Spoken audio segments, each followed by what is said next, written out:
Richard, an announcement today on ambulance waiting times, particularly shocking results here in Mid Devon, so I'm told. Yeah, it's absolutely true, Lewis.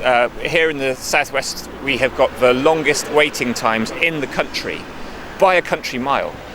It's an average of 1 hour 20 minutes for a type 2 call out for ambulances. This is for things where you need absolutely urgent treatment, things like burns, things like chest pain and stroke. These sort of ailments where people can really be in big trouble if they don't get an ambulance quickly, and here in the southwest of England we have the longest waiting times in the country. What can be done to prevent this from happening, to speed things up a bit with our ambulances? Well, Liberal Democrats have been saying for months and months and months that we need a proper investigation into some of the challenges facing our ambulance services across England. As health spokesperson for the Liberal Democrats, I wrote to the Secretary of State in December last year asking him to use his powers to actually commission the CQC to run that investigation. And to date, the Secretary of State continues to refuse to do just that. But we need to have some investment in our ambulance services. We do need to see more paramedics being recruited. But of course, ambulances are just part of the overall jigsaw in our health and social care system, and if we're going to sort all of it out, we need to see more beds in the NHS, we need to see more faster discharge of people out of hospital into social care settings with the support that they need. We know that for years and years the Conservatives have been driving our health services into the ground. Liberal Democrats are standing up for local people and say people deserve a lot better, particularly when it comes to ambulance waiting times here in Tiverton and Honiton. With June the 23rd not too far away, what's your feeling of the mood on the doorsteps? Well, I have to say, Lewis, there's a lot of anger out there at the moment.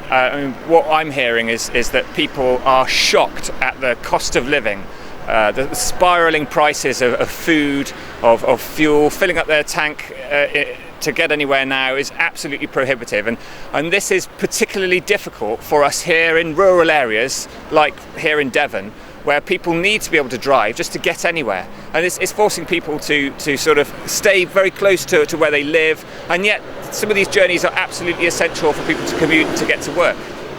And of course, if you ask any of the local Conservatives, they're quite coy on mentioning that word Boris Johnson. Have you had any feedback on the doorstep about his predicament at the moment? Well, what I am hearing on the doorstep is that people are absolutely fed up with being taken for granted by Johnson's government.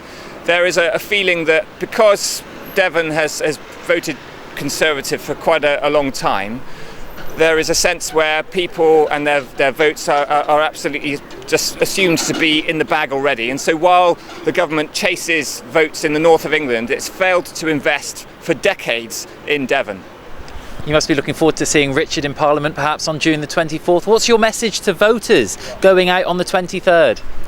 Well, Richard is a fantastic candidate. He has been working so hard, knocking on doors, speaking to voters, talking about the issues that really matter to people here in Tiverton and Honiton and across Mid Devon. Issues to do with ambulance waiting times, tackling crime and investment in our local police, making sure there's enough investment in our local schools. I would absolutely love to see Richard on the green benches in Parliament, but I have to say, we know that the Conservatives now see the Liberal Democrats as a threat. They're working very hard locally. We've seen a huge ramped up levels of activity from the Conservatives, but fundamentally their attitude hasn't changed. They are taking people for granted, and Liberal Democrats will work very, very hard over the next 3.5 weeks to win the support and the trust and the votes of local people.